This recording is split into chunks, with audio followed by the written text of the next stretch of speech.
So the first thing we're going to go through is our tick map. Um, and it pulls the tick abundance and tick pathogen testing data that is in the VectorServe gateway. So if you're entering anything to the sandbox, no, it won't appear here. This is a map that is restricted to users that have a VectorServe login. So it is not generally accessible to the public. It is only accessible if you are in the same browser logged into a VectorServe account. The tick map actually contains two maps, and you can switch between the two by changing the data type here as the first option. So the first map that I'm going to be showing is related to tick abundance data. As you can see, the map is showing the total numbers of ticks counted at the county level. Um, and there's associated graphs. I'm just going to quickly go through some of the filtering options that you have available to you. So you can change the start date and the disease week as well. So if you wanted to just see the 2024 tick data that's been entered, the tick abundance data, you'll be able to make that selection here. You'll also notice that the map and the graphs are also changing dynamically when you make a change to any of the filtered selections. So let's go back to that 4-year view.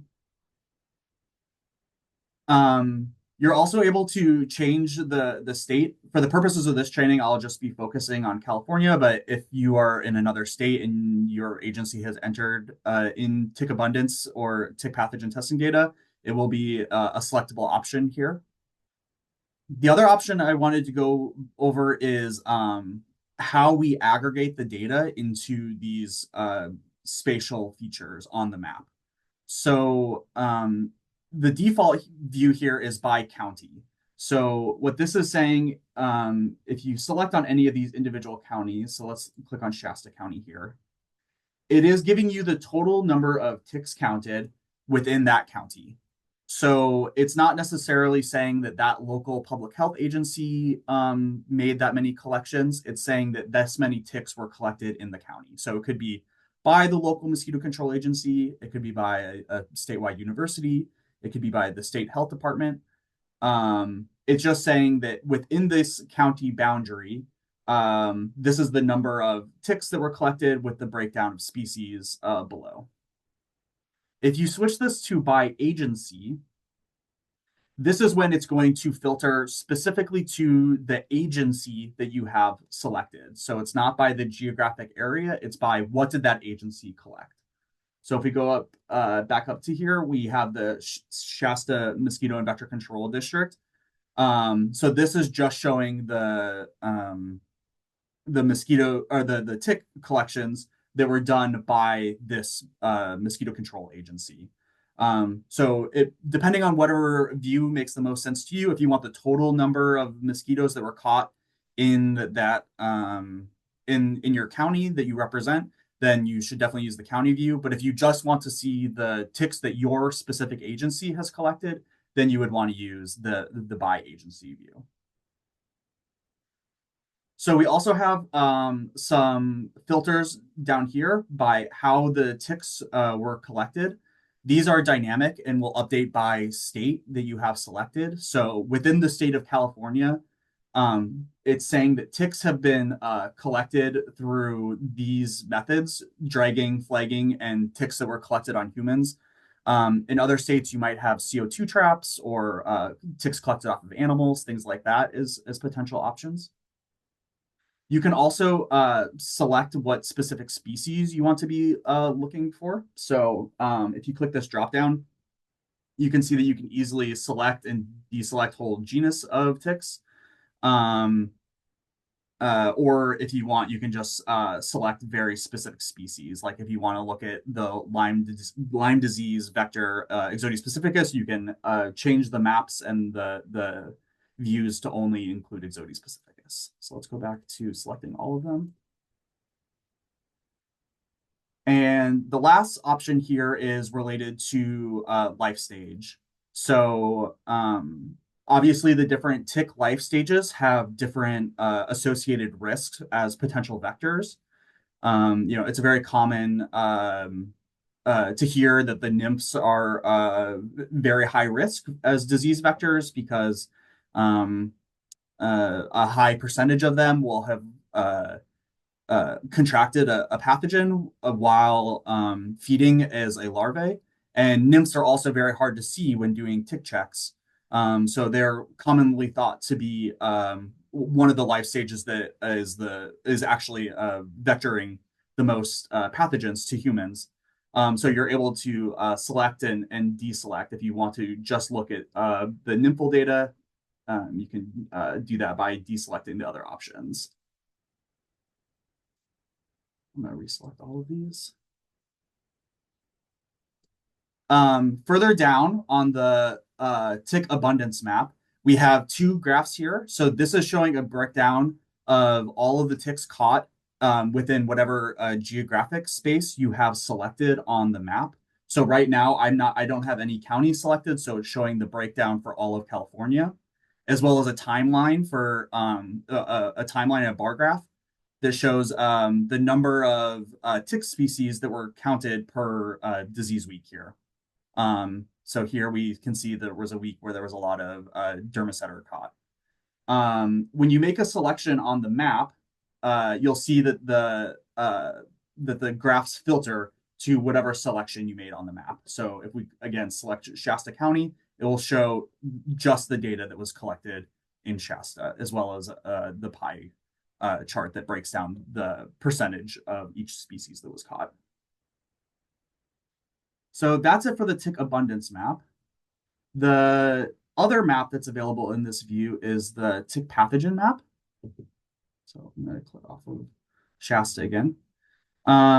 So the tick pathogen map is very similar to the tick abundance map. The main difference is the inclusion of a filter for the various pathogens that have been tested within the geographic region that you have selected. So in California, we've had some ticks selected or tested for anaplasma, some Borrelia burgdorferi, Borrelia miyamotoi, and some Rickettsia species.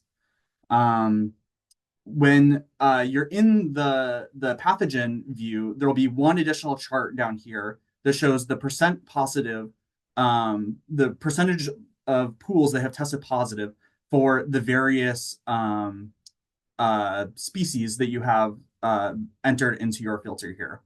So by hovering over it, you'll see how many pools were tested for this specific pathogen within the state you have selected and the percent that tested positive of that total tested pool population. Again, when you make a specific selection, so if we select Marin County here, it'll show the specific number of pools that were tested and the percent positive percentage for that specific county. So that's the tick abundance and pathogen map.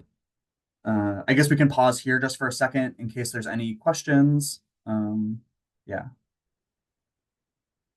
Feel free to put them in the chat. There'll also be some time at the end for general questions as well as they come up. Hi, this is Susan. Hi, Susan. Hi. I hope I didn't miss it. Is there a way to adjust for collection time or area sampled? Like collection time, you mean like time of day? No, I mean ticks per Oh, unit yes. time, Okay. ticks per Yeah. unit area. Okay. Yeah. Like whether or not it's like a density sample or if it's like over like you're doing a drag for like a couple minute time frame. Right, just because raw numbers can be misleading depending Yeah. on big county versus small, like Mhm. that. Yep. So on the Doesn't map, affect me. we do not have those listed as options, but they are options on the calculator, which I'll be showing in just a minute. Okay, awesome. Thank you. Okay, cool. All right, and there's no additional questions in the chat, so let's just move on to the calculator. Okay, so This is the VectorServe interface that most of you are probably familiar with. Right now, I'm signed into Sacramento Yolo County, which is the mosquito control district that represents Davis, California. They always let us use their agency data when doing these trainings, so a big thank you to them. The next tool, tick-related tool that we're going to be showing is the newly released Tick Abundance Anomaly Calculator.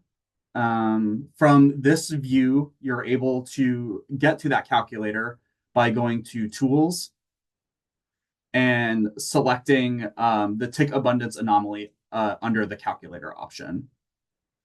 Additionally, I'm sure this a lot of you on the call have noticed that we've been rolling out our new interface, which looks more like this. Excuse me.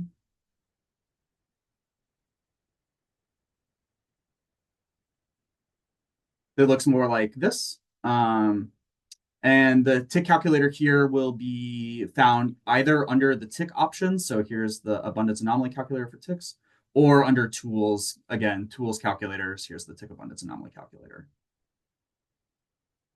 So this is our new tick abundance anomaly calculator that was released this month. Within the calculator, there are many different options that you can select, and three different types of calculations that you all might be interested in that are found within these selections. I'm just going to kind of go through the different filtering options that you have from top to bottom. So the first is the year that you're trying to run your calculation on.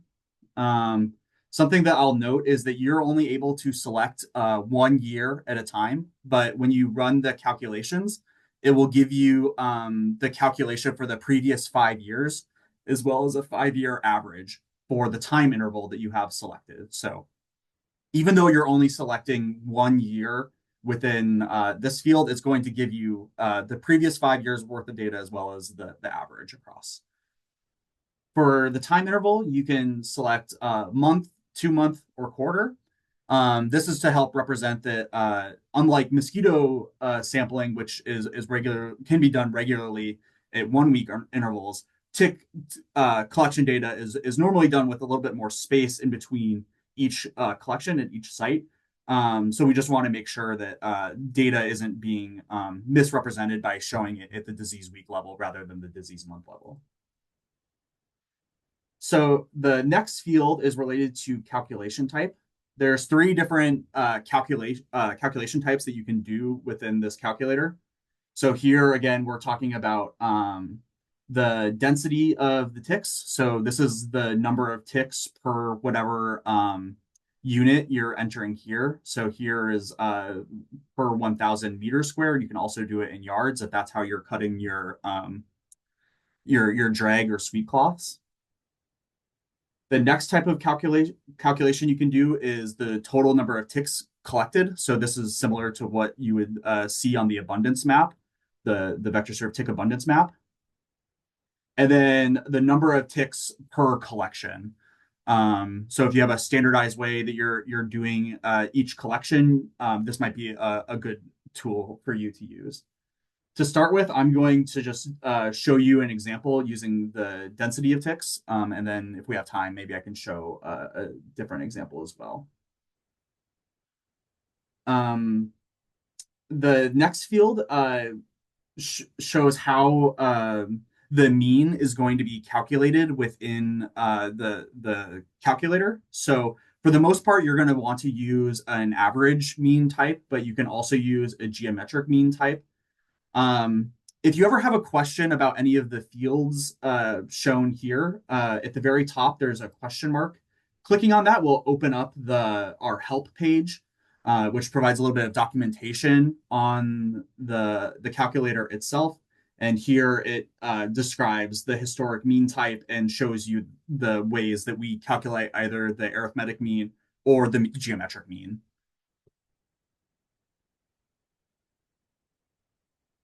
So once you have determined what type of calculation you want to do, now you are able to determine how you want to filter the data. For many of you, you will only see one agency listed here if you only have data permissions to your own mosquito control or public health agency. But if you have access to multiple agencies, you'll see a drop down here where you're able to select multiple agencies. For the purpose of this training, I'm going to run the calculation across all the available agencies just to not reveal any specific collection or pool testing data. Collection data that's been entered into VectorServe. Um, but if you have access to multiple agencies, you can treat each of the agencies independently within the calculations. And I'll show you an example of that using other filters. The peer agency field here is a way for you to select another agency within your state. So if I'm signed in as a Sacramento YOLO user, they might want to be able to compare their abundance numbers, their abundance anomaly numbers to, let's say, Placer County, which is next door to Sacramento and YOLO counties. So this will allow you to compare your abundance anomaly values to another agency within your state.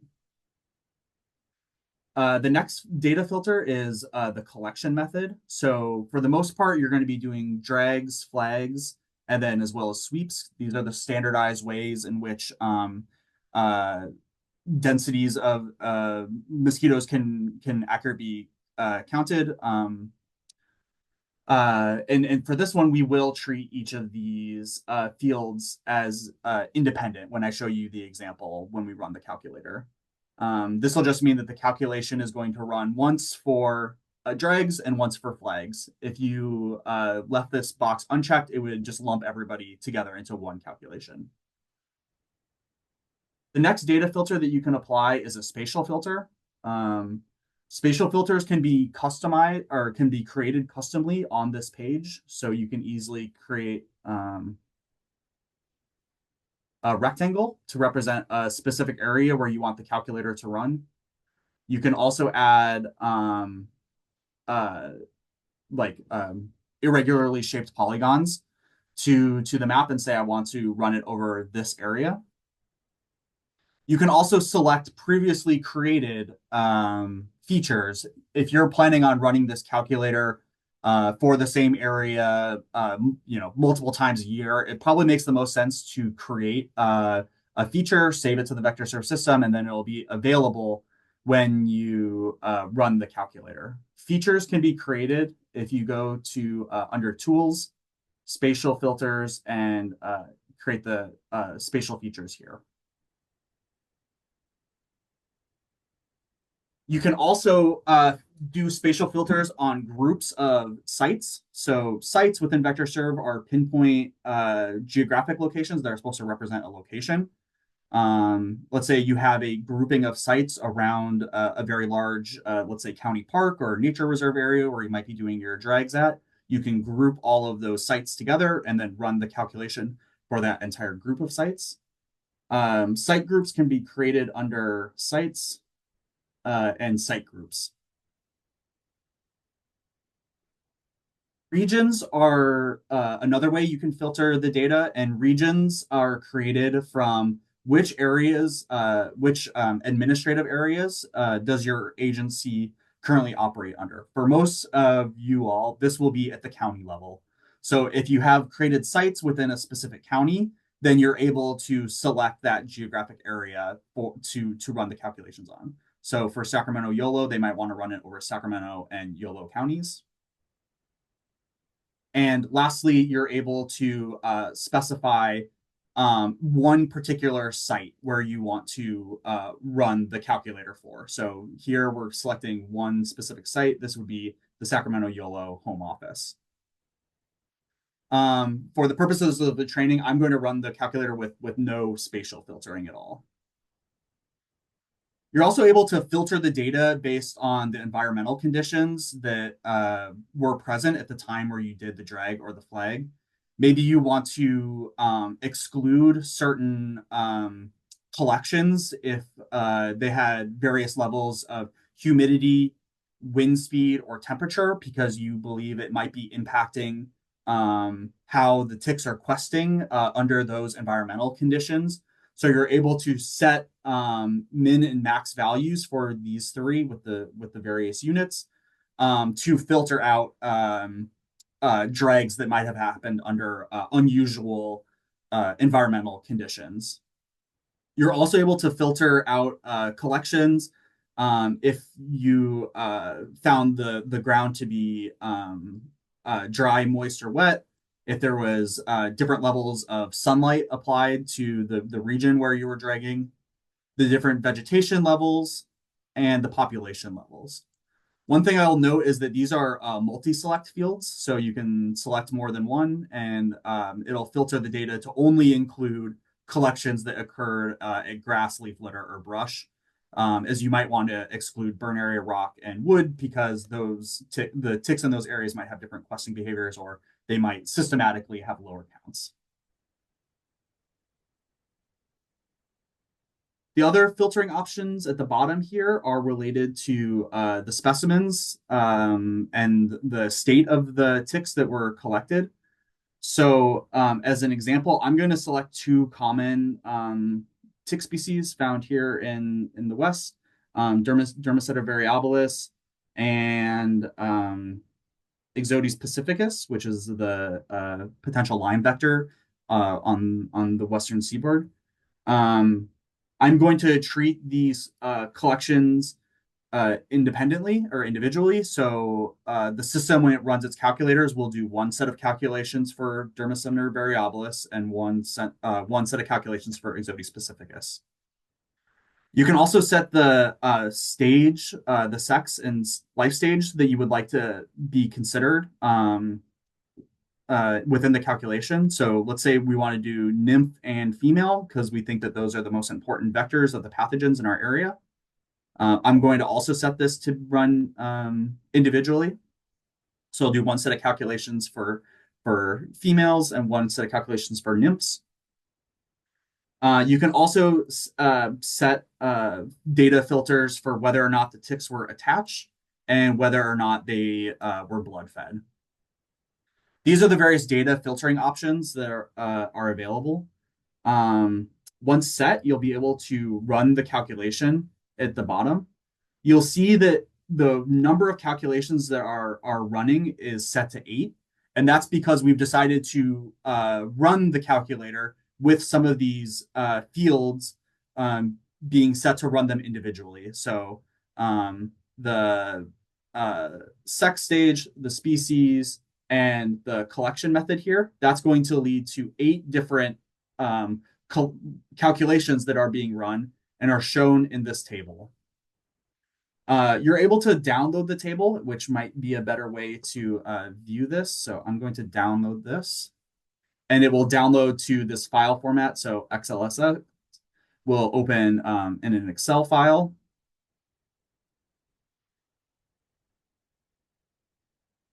And what I mean by it's running 8 different calculations, you'll see that there are groupings of 12 rows go for one calculation.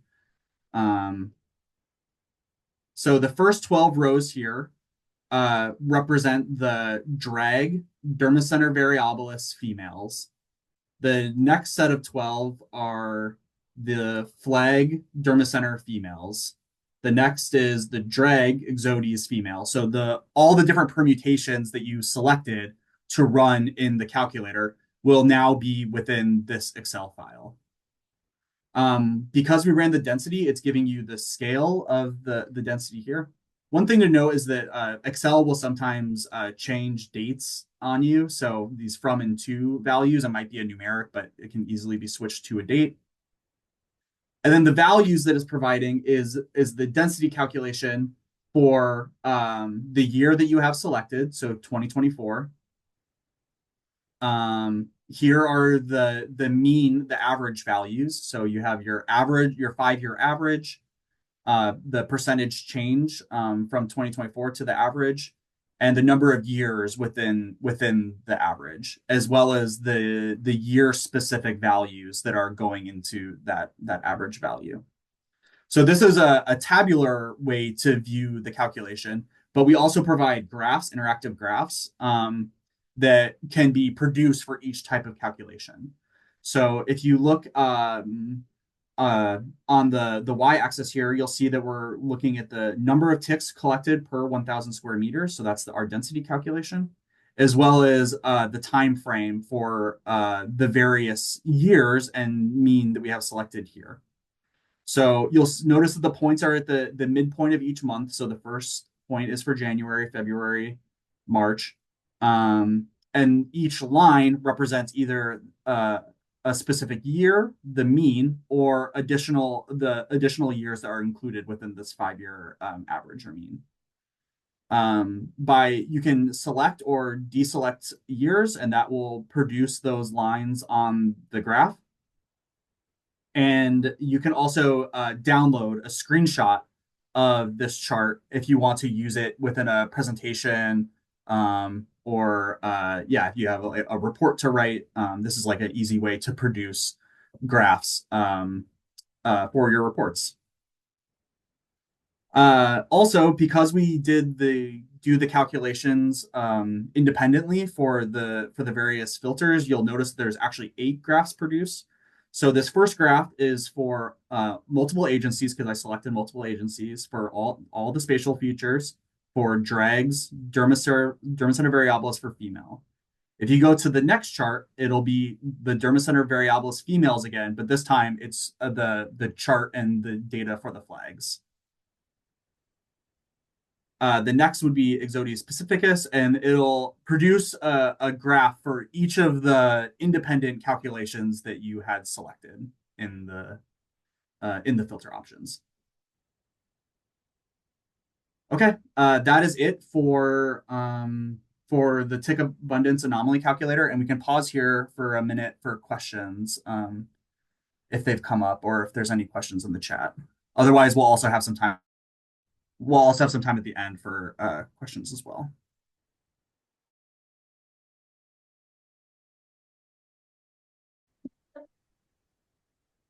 Okay. The next tool that we wanted to talk about, I'll just go over very briefly. VectorServe in the past year has released an R package that allows for you all as public health agencies or vector control agencies to easily access your surveillance, pool, and testing data through the R interface. And for those that aren't familiar, R is a open source statistical analysis software that's commonly used within public health. In the past couple months, we've released some training videos specifically on how to access your data through R. So if you go to our VectorServe YouTube channel, actually the most recent 4 videos here are our video series, which will give you step-by-step instructions on what is R, how do you access your VectorServe data in R, if you want to do some filtering or summarizing of the data, as well as some data visualizations that you might create in R using your VectorServe related data. The training that I especially want to point you to is the second one in the series, which is about accessing your VectorServe data in R. By going through this training, it will also point you to our CRAN, what's called CRAN documentation, which is where the help information for our R package is stored. Within the CRAN documentation, it will point you to the different functions that are available within the R package. So the most important one to be pointing you to here is get arthropod collections. So this is a function that you will be able to use once you've installed and loaded the R package into your session. And one of the parameters that you'll be feeding into the get arthro collections function is this arthropod field. So this is a parameter that will go into your call for data. So you're running this function that will pull the VectorServe data from our database to your R section. And if you set arthropod equal to tick, it will automatically subset the data for you to only pull the tick data. We also have this option for mosquito data. which is another function that you all might be using. We just wanted to highlight that you're able to use the VectorServe R package to easily access your data from VectorServe, and you're able to use the arthropod parameter to filter that data to just pull in tick data. It is also available for the associated get pools function. There's a similar parameter arthropod we're able to call and say, uh, I just want my tick pools, or I just want my mosquito pools. And that'll make it a little bit easier for you all if you're writing regular reports or regular presentations for stakeholders, and you want to be able to pull and present the data in a very specific way, the same way over the course of a year.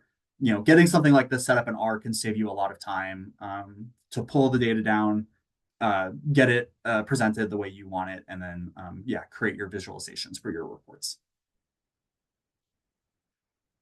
Okay.